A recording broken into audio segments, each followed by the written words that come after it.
Thank you for having me. So I'm going to talk about theoretical approaches to understanding social evolution. So thinking about modeling uh, how kind of behaviors change over time and how this can apply to different species. So we all know that humans learn. This is my offspring editing a TPB paper. So that is whether that's genetic or cultural remains to be determined. Um, but he's getting better at it. And human culture overall is uniquely complex. So we have language, we have ways of transmitting information with high fidelity, we have writing, which means preserving information, we have teaching, kind of means of deliberately transmitting information. But humans are not the only cultural animals, and so one thing that I study specifically is vocal learning, the transmission of vocal cultures, vocalizations that can be learned sometimes from parent to offspring, sometimes from other individuals in the population. And this has evolved numerous times, but it's pretty rare. So these are 3 times in birds, in hummingbirds, parrots, songbirds, in bats, in cetaceans, elephants, and in humans. So how do learned behaviors change over time? And how does this cultural evolution interact with other evolutionary and demographic processes? And so one area of this that I focused on a lot of different areas of this, both theoretically and empirically in my lab, but something that we've been thinking about for a while is why do some populations have larger cultural repertoires than others, more tools, more advanced technologies? And the canonical example of this is something that Orrin and I have modeled over time. The tool repertoire in Australia versus that of Tasmania. So in Tasmania, there are many, many fewer tools in the indigenous populations when they were first contacted than in Australia and the mainland. This was a small and isolated population, and there's a fossil record of them having boomerangs, bone needles, fishing equipment, clothes, sewn clothing with these bone needles. And when they were first contacted, they were mostly wearing furs. They were not fishing, even though they were living on an island. They didn't have the boomerangs anymore, and so the tools that were presumably there when these people settled Tasmania had been lost. So there are many outdated hypotheses about what happened over time. This is one of them. In 1977, Jones proposed that Tasmanians could have experienced a cognitive decline over time and no longer possessed the capacity for their prior cultural repertoire, and said, were they doomed to a slow strangulation of the mind? And so this is past stuff like this, but the idea that we need to explain how a cultural capacity in a way that is cultural itself and doesn't invoke inbreeding or other ways of strangling your mind, I think is important. And so the first paper that really kind of took off doing this was Joe Henry's paper in 2004, where he set up a model where everyone tries to copy the best tutor, and individuals that try to copy the best tutor are more likely to produce a slightly inferior copy than a better one. And we know this in trying to teach people things all the time, that you can transmit your knowledge, but often imperfectly. And so this leads to a prediction that larger populations will have more complex cultural repertoires. So we don't need to invoke differences in intelligence, however we don't want to define that, to explain differences in cultural repertoires. We can just invoke a simple learning model and find a similar result. But something that has happened over time is that people have tried to test this hypothesis, and sometimes they see evidence for it, and a lot of times they don't. I'm putting up a lot of studies here, and not all of them I think are of comparable quality or data collection analysis, but there are people who have found a relationship between technological complexity and the population size of the populations they study, and there are people who have looked mostly in hunter-gatherers and have found not that relationship, some different relationship, usually no relationship. So I have done some collaborative work with Orrin's group, with Laurel Fogarty, South Max Punk, and Mark Feldman to try to think about ways that this assumption the underlying assumption could be consistent, that larger populations are capable of learning with larger repertoires, but you'd still find this discrepancy in the data. So we have, in humans, we have a number of ways that we've thought about this, that populations that are more sensitive to environmental fluctuations could lose tools, and thus a population the same size would have fewer tools. that the connectivity between populations could be predictive, and so more if you're connected to larger populations, that gives you a source of new tools, and your actual population size matters less. Different levels of specialization, that if the population is fragmented, that you can have small groups of individuals that know a certain tool, increasing the tool repertoire by making it more sensitive to stochastic loss, so a noisier tool repertoire, and also different social network structures, which we'll talk about more. So the only way I know how to add spice to stuff is to talk about birds, and so what I thought I would do today is kind of think about how we've tried to use this same kind of conceptual framework to think about birdsong learning, and how it could not only be a thing that a paradigm that applies to human populations, but be something that applies to animals as well. So does this framework apply to non-human learning? And so I have a couple of examples to share. It's just like the human literature where you can find counterexamples. But this is one where called The Erosion of Animal Cultures and Fragmented Landscapes, where a group studying the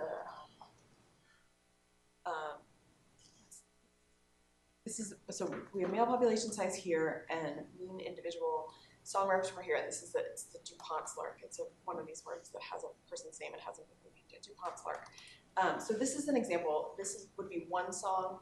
This would be another song. So each of these unique songs contributes to the song repertoire.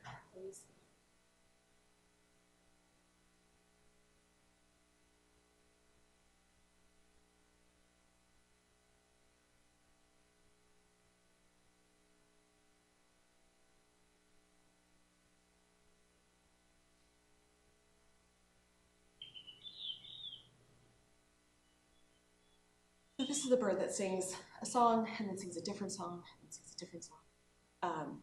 And they can get up to 8 or 10 of these song repertoires. And we find those larger song repertoires in the populations that are bigger, have more individuals. And so this is consistent with the prediction of the human model. Here's one called Loss of Vocal Culture and Fitness Costs in a Critically Endangered Songbird. This is the Region Honey Guide. And what this group found was that this bird population got down to 27 individuals, I think. And the small number of remaining birds, a lot of them had produced vocalizations that sounded like other species. And so this is what a species-specific song used to look like. And then the current endangered population sings these songs, which they aligned to other songs in the environment and not to the bird species-specific song. So there's some kind of, they were still trying to learn, but they were doing so erroneously. So there could be kind of interesting cultural ramifications here. And then a population in Canada of song sparrows found that there were simpler songs in the less dense population. So if you had fewer individuals that you could learn from, it seemed to decrease the complexity of the song. So here's one. Simple song as song sparrows go, and here's a more complex one. So that's a couple of key examples.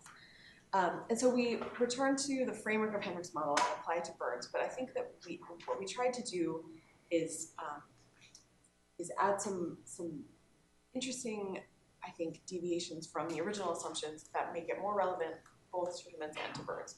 So the original model is set up with a price equation framework. The change in skill level is equal to negative alpha, which is the difficulty, or kind of how much individuals that try to learn deviate from the best tutor, plus beta, which is how much the population varies in its attempts to copy the best model, so the variation, and then times the quantity, the Euler gamma constant, plus ln natural log of the population size. So if we scale by population size, there's a constant, and the two parameters, alpha and beta, are the ones that we're going to vary. And so the fundamental thing that comes out of this first with the model as it is that in larger populations, you have a distribution of individuals that have different skills.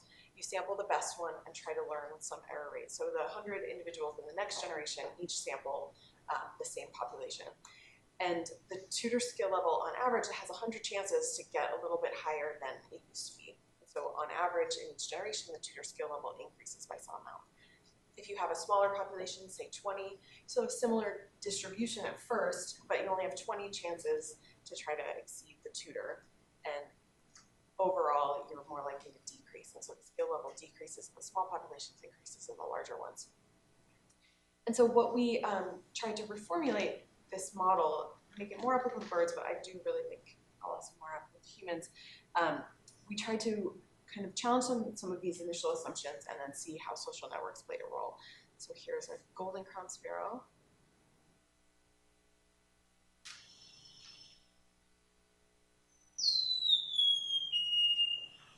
So this is one that this descending initial whistle is kind of a species-specific characterization, but at the end, they tend to either have or not have a little trill, and it seems like it's the kind of fringes of the population that have lost it. So this is a kind of another example of like the social network and density rather than kind of census population size that might be playing a role here. So in work that I've done more empirically, we've shown that song complexity can be affected not just by population size, but also by sexual selection pressures and lots of other things. So this isn't the only thing that's going on with song complexity.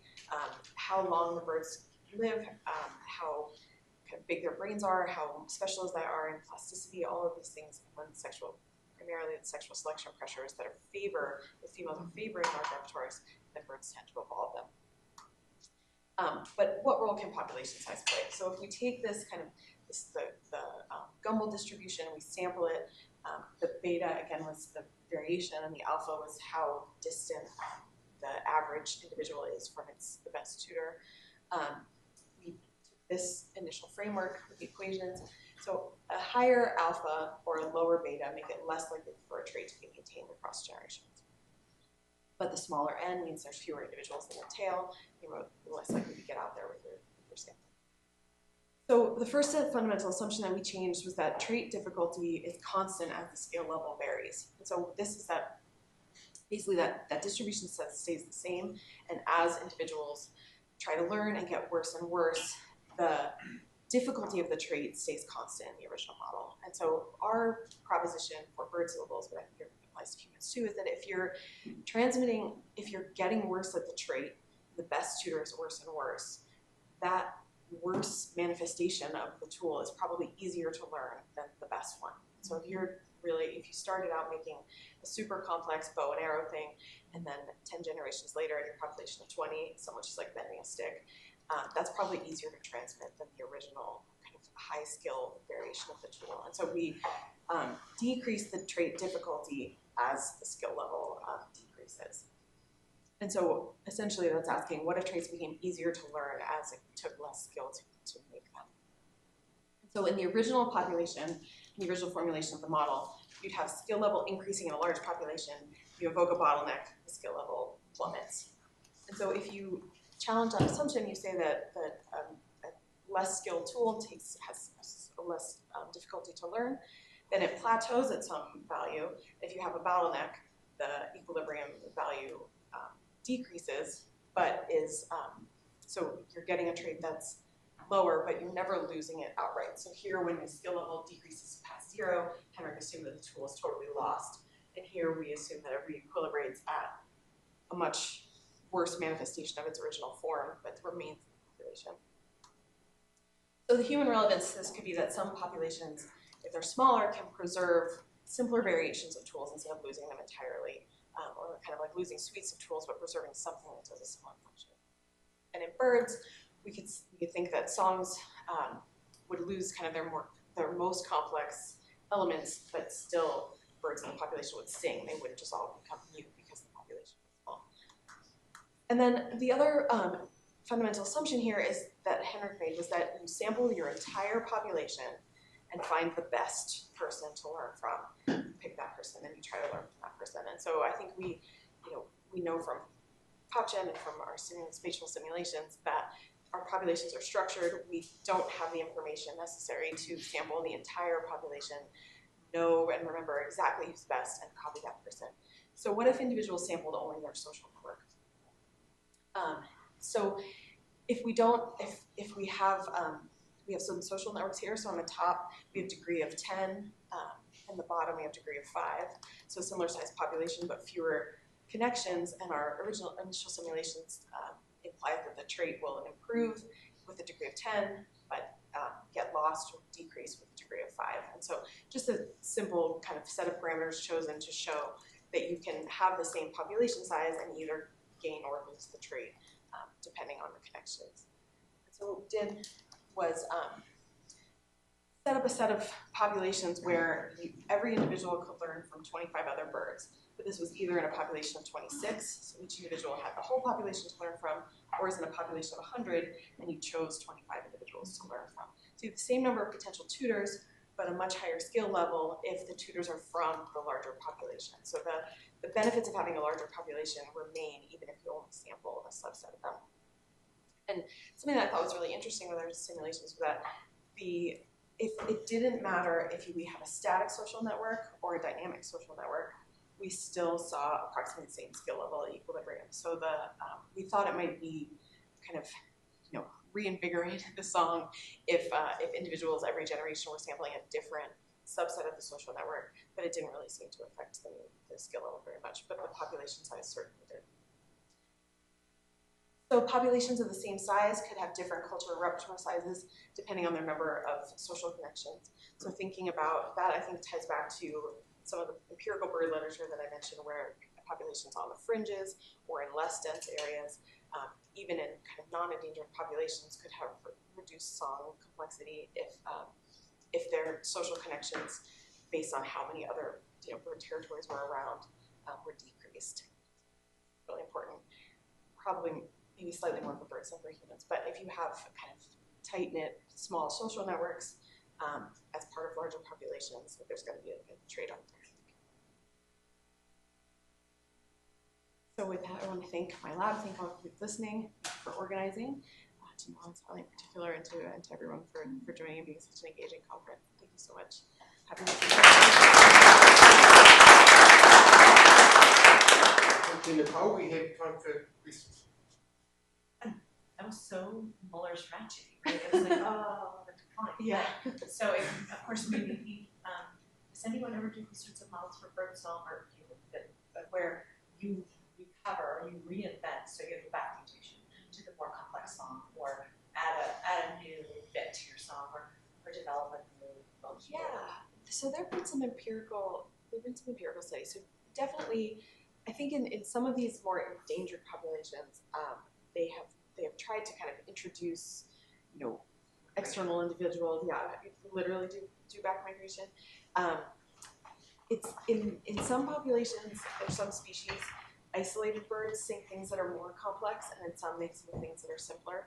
And so if you have individuals that really can't find a tutor, they sometimes produce weird stuff, and sometimes they just kind of whistle to themselves. And so that depends on the species. And so I think there's the one paper is the only instance I've seen where a small population starts to integrate kind of heterospecific vocalizations, which I don't know where that ends, where that road leads. that one's really challenging, and I'm sure it's really concerning to people who are trying to conserve those birds. That if they're not attracting mates of the right species, and there's only 27 of them, that they might be in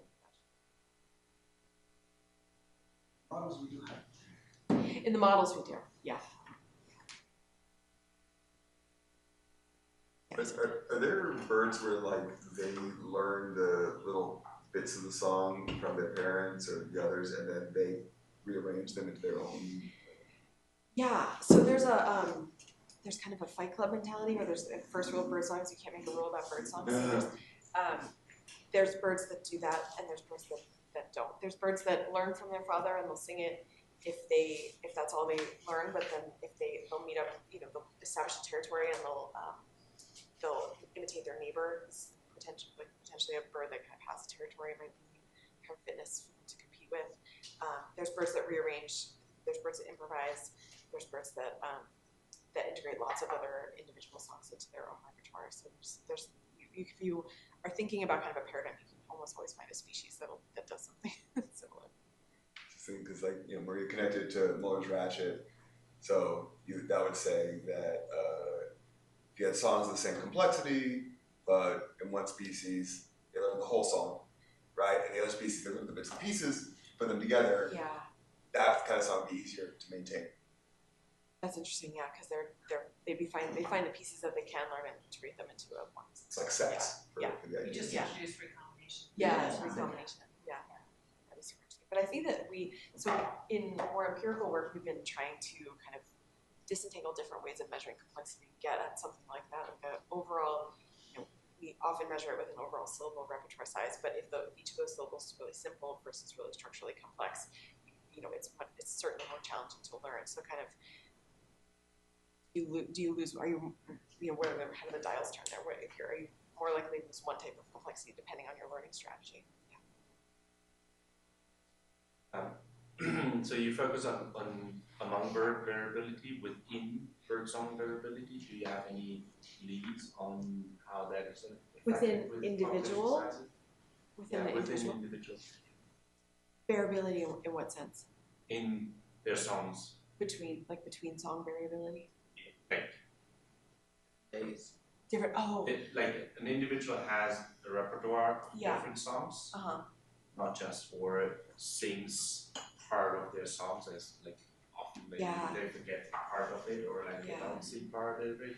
So I could think about both ways how in larger populations you might have more within bird variability or in smaller populations. So Yeah, that's a great question. We've done some work on kind of the interplay between syllable repertoire and song repertoire, which is like you can have 30 syllables, but you can sing all 30 of them in a row every single time, or you can have 30 syllables and you can sing some subset of 5 of them in 100 unique ways. And so there's different strategies there, but I haven't linked it back to kind of any of these population dynamics, which are really interesting. They're thought of as kind of different singing strategies and kind of how do you display to a potential listener either male-male aggression or female attraction for male singing. How fast are you kind of saying this is everything I know, and if that's ever, they only need to listen to one song versus they need to listen to you for the whole day. Those are kind of considered different, like attraction compulsion strategies, but I haven't thought about it in the cultural way of like could it be interacting with these other dynamics? It'd be cool. Okay, we should probably bring things to a close. Please join with me in thanking all speakers.